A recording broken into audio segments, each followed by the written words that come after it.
Anda masih di Economic Challenges. Saya punya data bahwa tax ratio tahun 2012 ditargetkan 12,75%, tahun 2013 12,87%.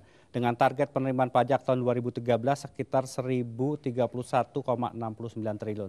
Pak Hari selalu mengatakan bahwa tax ratio kita itu terlalu rendah.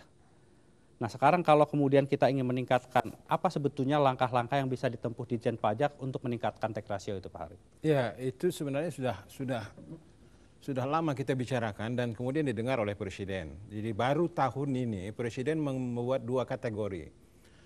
Tax ratio dalam arti sempit itu 12,7 yang disampaikan di sidang paripurna yang lalu, yang kemudian berkat perdebatan dengan komisi saya, komisi 11, Menteri Keuangan menaikkan menjadi 12,75. Jadi Mas Tommy tadi menyebut angka 12,75 itu bukan dari Presiden, dari Menteri Keuangan. Nah, kemudian Presiden menyampaikan tax ratio dalam arti luas itu 15,8. Nah itu yang tadi Mas Darussalam itu menyebutkan ada pajak daerah. Ada kalau dimasukkan juga sumber daya alam. Sumber daya alam ini misalnya untuk pertambangan, itu ada royalti yang masuk ke daerah. Tetapi ada yang masuk ke pusat.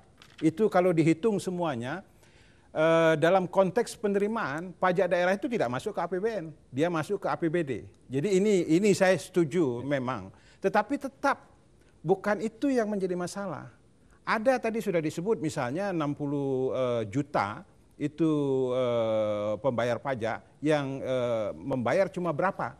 Nah itu yang sebenarnya bisa ditingkatkan. Kita kemarin berdebat dengan Ditjen Pajak di Komisi 11.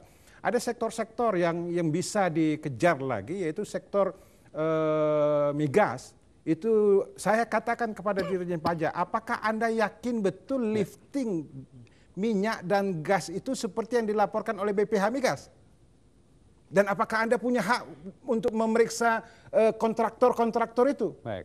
Nah itu yang kemudian kalau bisa saja itu dikelabui atau bagaimana. Nah itu yang bisa menurut saya meningkatkan penerimaan pajak dari sektor itu dan pertambangan. Pak Kismantor bagaimana menjawab apa yang disampaikan oleh Pak Hari tadi? Memang ya keadaannya seperti itu yang dikatakan Pak Aryasar, bahwa kami memang didukung oleh mitra kami di DPR untuk supaya kita meningkatkan tax ratio-nya dengan menambah beberapa kewenangan yang selama ini kami tidak diberikan. Seperti misalnya beliau tadi mengatakan kita harus diberi kewenangan untuk memeriksa bagaimana berapa lifting minyak, berapa jumlah biaya-biaya yang bisa diperhitungkan di dalam penambangan dan lain sebagainya. Itu kita sedang mendapatkan dukungan dari beliau. Mudah-mudahan dalam waktu yang tidak terlalu lama kami juga mempunyai peran untuk menggali potensi di dalam pertambangan termasuk migas itu, kira-kira demikian. Baik, nanti kita akan coba lanjutkan. Di satu sisi kita ingin meningkatkan penerimaan pajak. Tetapi ketika tax ratio jumlahnya atau peningkatannya begitu kecil, artinya orang yang sama akan dipajaki lebih banyak. Berapa besar itu akan berpengaruh terhadap kemampuan para pengusaha untuk melakukan investasi, dan berapa banyak sebetulnya aparat Ditjen Pajak yang sudah terkena perbaikan atau kemudian hukuman. Kita akan bahas setelah headline news pada pukul 22 waktu Indonesia Barat. Jangan kemana-mana, tetaplah di Economic Challenges.